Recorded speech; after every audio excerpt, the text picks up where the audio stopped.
विक्रम के जन्मदिन के अवसर पर गजेंद्र नाथ फैक्ट्री के मजदूरों को मुनाफे में बराबर का हिस्सेदार बनाने का कॉन्ट्रैक्ट करता है। लेकिन उसी दिन कंपनी का मैनेजर रघुनाथ गजेंद्र नाथ का खून करके उसे हादसे का रूप दे देता है। अमेरिका से विक्रम को आने में देर हो जाती है और उसे अपने पिता के अंतिम संस्कार का भी अवसर नहीं मिलता। वो अमेरिका लौट जाता है। रघुनाथ कॉन्ट्रैक्ट्स के पेपर चला देता है। विक्रम 6 महीने बाद अमेरिका से लौटता है। वेलकम। सफर कैसा रहा? माँ कहाँ है? एक मिनट। शालिनी। रघुनाथ जी।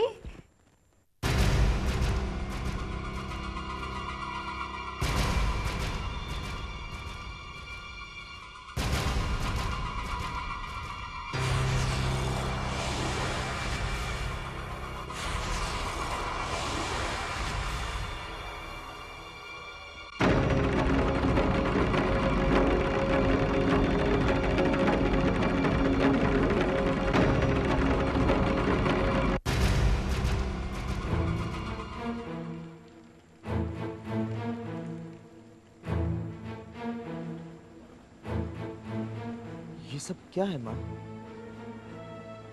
ये रघुनाथ अंकल तुम्हें, ये सिंदूर, ये साड़ी, ये मंगलसूत्र। मैं तुमसे पूछ रहा हूं माँ, जवाब दो। विशु, विशु कहाँ है? पूना में। अब अगली पढ़ाई वहीं पूरी करेगी। किसके कहने पर भेजा है उसे वहां? मैं तुमसे पूछ रहा हूं बलराज, किसके कहने पर भेजा है उसे? तुम्हारी माँ के कहने पर। ये क्या हो रहा है ये? अरे मुझे कोई समझाने की कोशिश करेगा, क्या हो रहा है यहाँ? मैं समझाता हूं।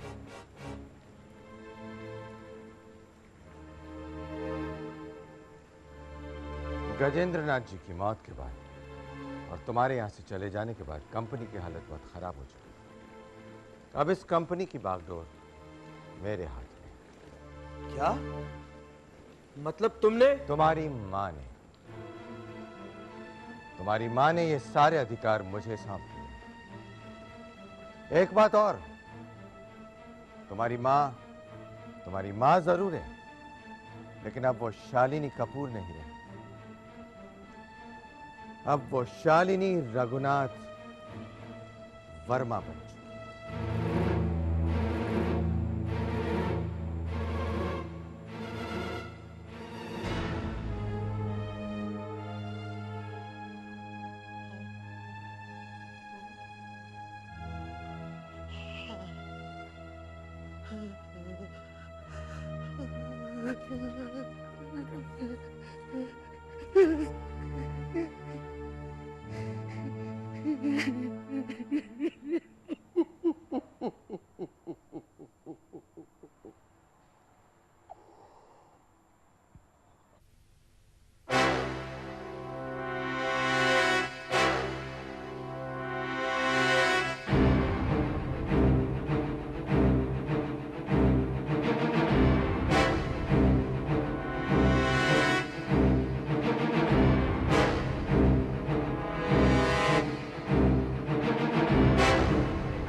छोड़ दो विक्रम, छोड़ दो विक्रम, विक्रम छोड़ दो, छोड़ दो विक्रम, विक्रम छोड़ दो, छोड़ दो विक्रम। होश में आओ विक्रम, तुम होश में नहीं हो। हाँ, मैं अपने होश खो चुका हूं, लेकिन तुम तो होश में हो गई। तुमने जज्बात के जरिए जायदाद पे भी काबू पा लिया है। मैं किसी भी चीज पर काबू पाना नहीं चाहता हूँ और ना ही अपना हक जताना चाहता हूँ। जो कुछ भी है सब कुछ तुम्हारा है। नहीं, नहीं, कुछ नहीं है मेरा। मेरी सगी माँ भी मेरी नहीं रही। खबरदार जो मेरा नाम अपने मुंह पे लिया तो तुम्हारा मेरा रिश्ता आज से खत्म हो चुका है। एक देवता समान इंसान की बेवा कहलाने का सौभाग्य तूने गंवा दिया है। अब मैं तुझसे ममता का हक भी छीन रहा हूं। तुम्हारी दुनिया तुम्हें मुबारक हो।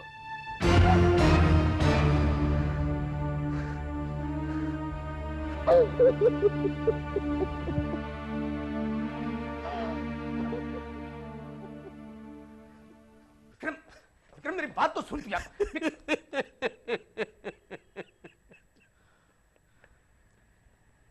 विक्रम मेरी बात तो सुन। मत बोल। और मेरे पीछे पीछे आने की भी जरूरत नहीं है तुझे। अरे इतना सब कुछ हुआ, उस वक्त मेरी याद नहीं आई तुझे?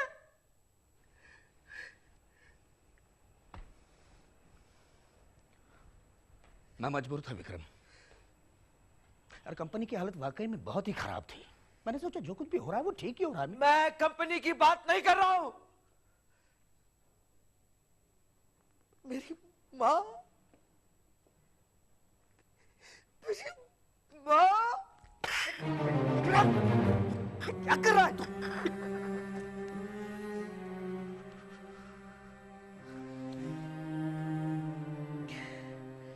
मैं नहीं माफ करूंगा, मैं नहीं माफ करूंगा उसे। विक्रम विक्रम विक्रम प्लीज प्लीज शांत हो जा, शांत हो जा, रिलैक्स।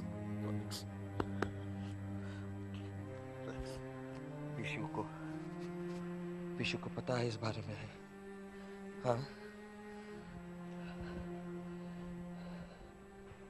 नहीं।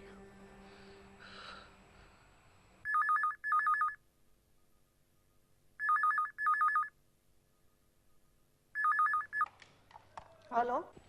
हाँ हेलो, विशाखा कपूर से बात करनी है। मैं इसके घर से बोल रहा हूँ। एक मिनट। विशा का फोन है।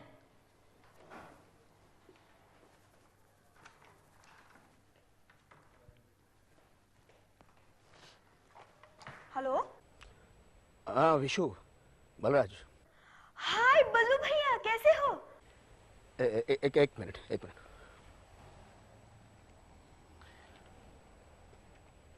हेलो।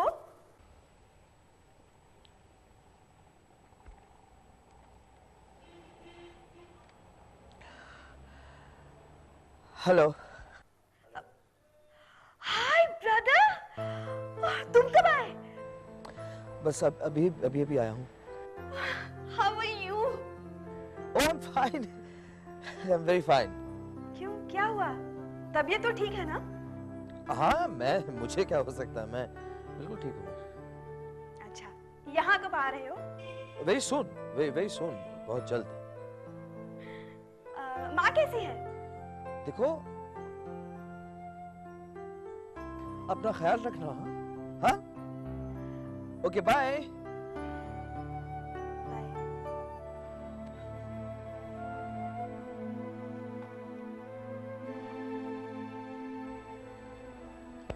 उसका वही रहना ठीक है।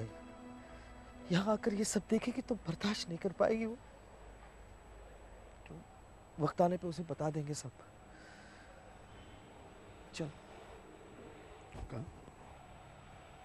तेरे घर।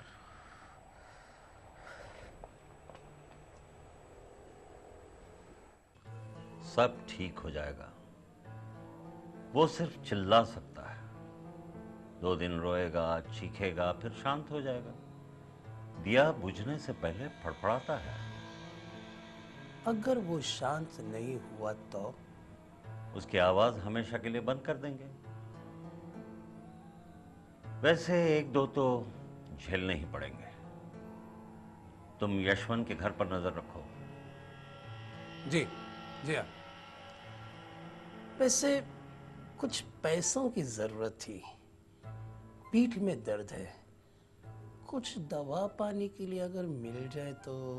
मेरे पास 1-2 हकीम हैं, सब ठीक कर देंगे हमेशा के लिए। भेज दूं? जी शुक्रिया। पीठ में दर्द है।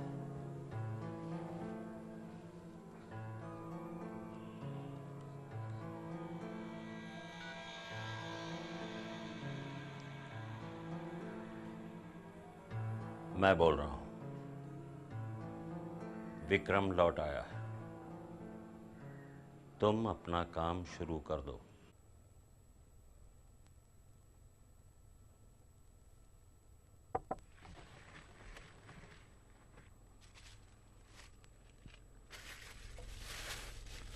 विक्रम यार, ये सब चलो।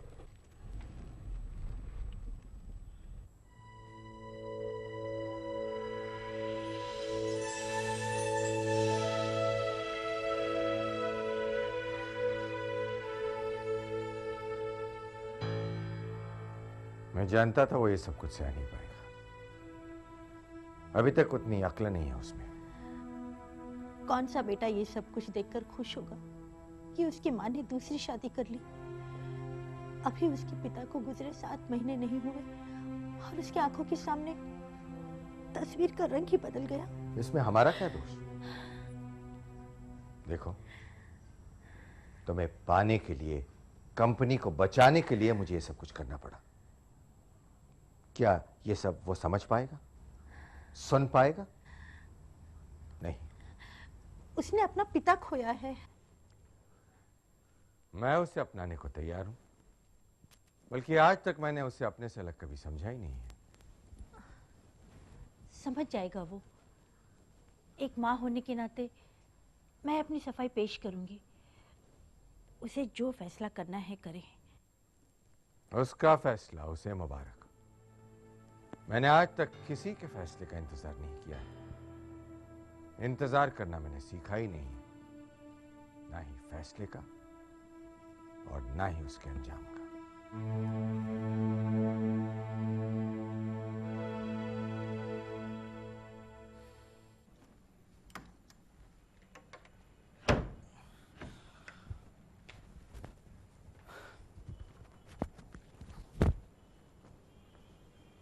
मम्मी जी के फैसले का अंजाम उनका बेटा सह रहा है।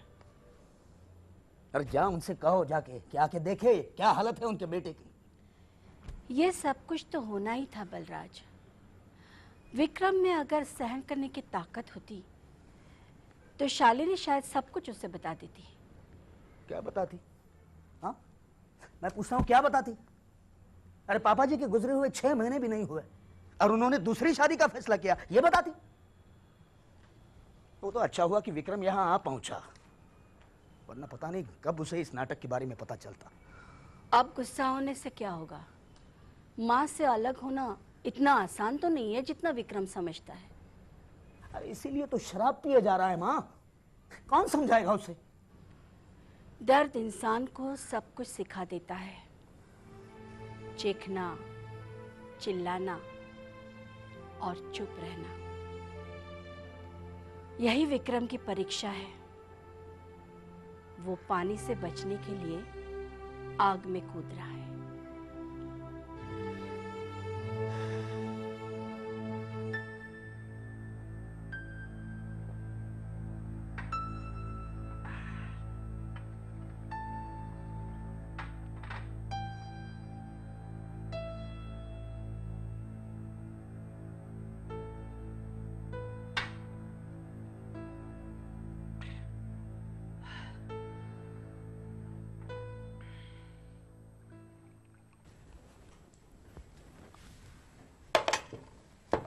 डैडी, विक्रम कैसा है अब? ठीक ही होगा। सबके सामने अपनी माँ पर हाथ डाला उसने और अब छिपकर बैठा है माई के घर पर। वैसे वहां जो कुछ भी हुआ उसके बारे में तुम्हें किसने बताया? जी मैंने फ़ोन किया था बंगले पर। शंकर मामा है ना, उन्होंने बताया।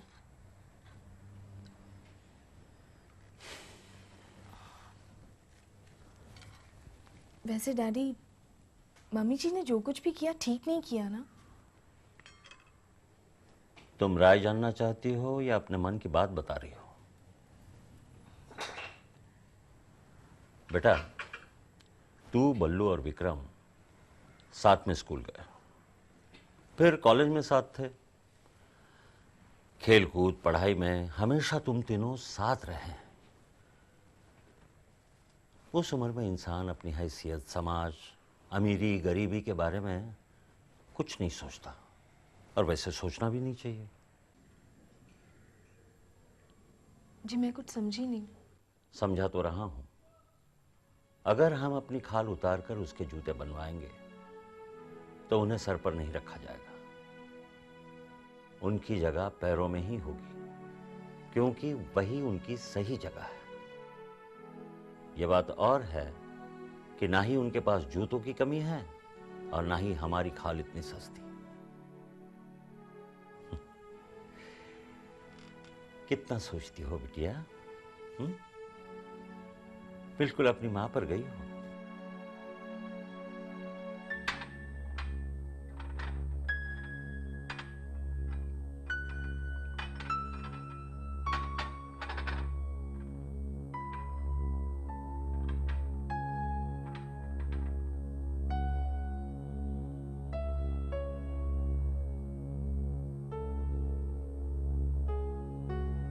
ये शय और ये मान। Oh no! यस। तीसरी बार हारा हूं मैं, वो भी लगातार। यही तो मजा है खेल का, कोई हारता है तो कोई जीतता है। तुम अपना दिल छोटा क्यों कर रहे हो बेटा? पापा फिर भी हार हार होती है और जीत जीत। जीत का तो कुछ मजा ही और है। बेटा ये जीत दुनिया के लिए बहुत बड़ी बात हो सकती है, लेकिन मैं ये कहूंगा कि हार जो बात सिखा सकती है वो दुनिया का कोई भी गुरु नहीं सिखा सकता। आपका मतलब है मैं आपके उस गुरु का चेला बन जाऊं और जिंदगी भर हारता रहूं? ये तो खेलने वाला जाने। मैं तो यही कहूंगा कि जीत के लिए कभी तड़पना मत और हार से कभी डरना मत। हमेशा खेलते रहो और सामने वाले को खेलने पर मजबूर करते रहो। आपकी इस बात से मेरे दिमाग में एक बात आई। क्या? एक और बाजी हो जाए? Oh sure.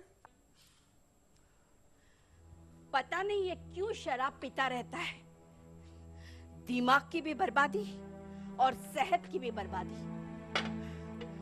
जैसे दुनिया के सारे दुख इसी के हिस्से में आए हैं। गजेंद्र ने इतने दुख झेले पर कभी शराब को नहीं छुआ। शालिनी क्या सोचेगी? माई के घर आया और रात भर पीता रहा। हाँ। छोड़, मैं शराबी से बात नहीं करती, फिर वो तू क्यों ना हो। विक्रम, कल रात तूने झूठ कहा था ना कि तूने खाना खा लिया?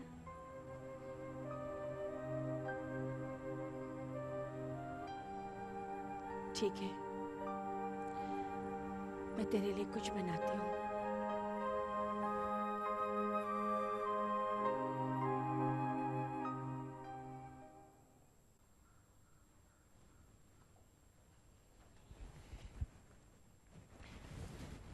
अगले हफ्ते 2-3 बहुत ज़रूरी मीटिंग्स हैं, बहुत बड़े बड़े क्लाइंट्स हैं, लेकिन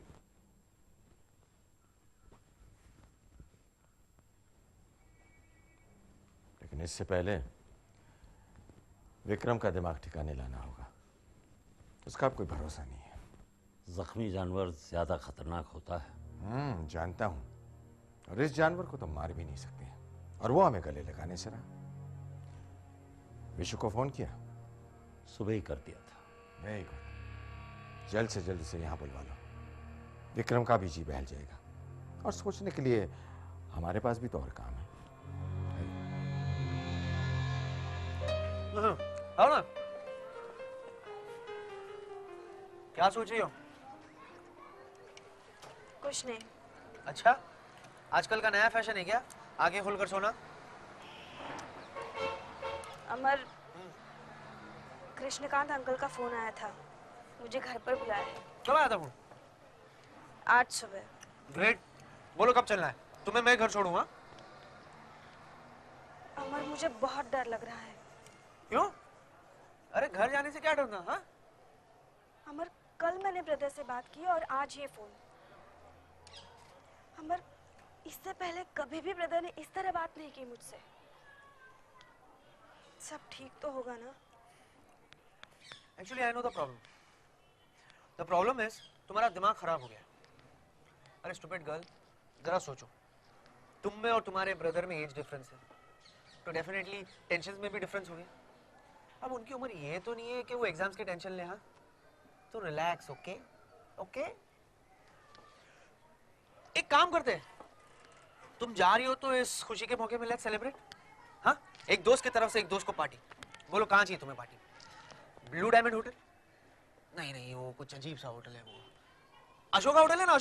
नहीं, अभी कुछ है। I think canteen will be better. हाँ, तो मैं कैंटीन जाके सब बंदोबस्त करता हूँ, you wait for me. Vishakha, कहीं ऐसा तो नहीं तुम्हारे ब्रदर तुम्हें खुद लेने के लिए यहाँ आ रहे हो? सरप्राइज? मैं नहीं जाऊंगा उसे लेने। विशु यहाँ नहीं आएगी। तुम्हारे कहने से कुछ नहीं होने वाला है। मेरे डैडी ने उसे फोन कर दिया है। विक्रम, देखो, मैं चाहती हूँ कि तुम उसे लेने जाओ, ताकि। यही कहने आई हो तुम? कहाँ जा रहे हो तुम?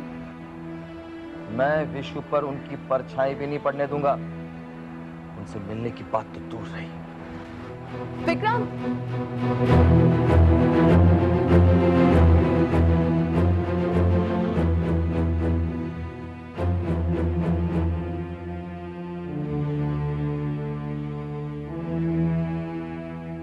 विशु यहाँ नहीं आएगी। विशु यहाँ आएगी तो सबका दिल बहल जाएगा, और वो तुमसे मिली भी नहीं है।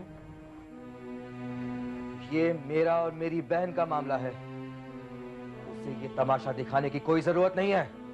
और तुम यहाँ ये तमाशा कर रहे हो, वो हम लोग कब तक देखें? आखिर कब तय करोगे कि तुम्हें कैसे जीना है? मैं इस सवाल का जवाब देना जरूरी नहीं समझता, और तुम्हें तो हरगिज नहीं। बेटा मेरी मानो तो तुम ऑफिस जाया करो, कारोबार के बारे में कुछ जानो, कुछ सोचो। अश्विनी, इस औरत से कहो कि मैं यहाँ कुछ सुनने नहीं कुछ कहने आया हूँ। आखिर हद होती है बर्दाश्त की भी। तुम्हारी माँ तुम्हें कुछ कहने की कोशिश कर रही है और बस तुम एक ही रट लगाए चले जा रहे हो। ये मेरी माँ नहीं है। ये तुम्हारी माँ नहीं है?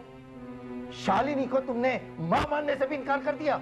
जो औरत सिर्फ अपने स्वार्थ के लिए अपने बच्चों को बिना बताए अपनी जिंदगी का फैसला करती है, वो किसी की माँ नहीं हो सकती।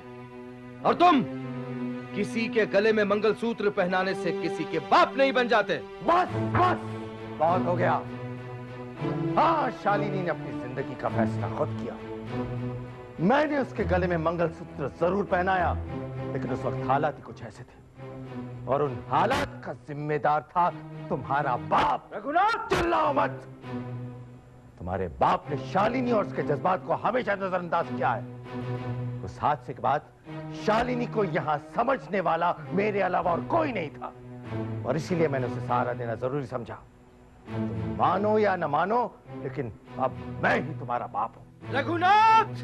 विक्रम! छोड़ दो मुझे! क्या करे अरे आप छोड़ो ना, चलो छोड़ो,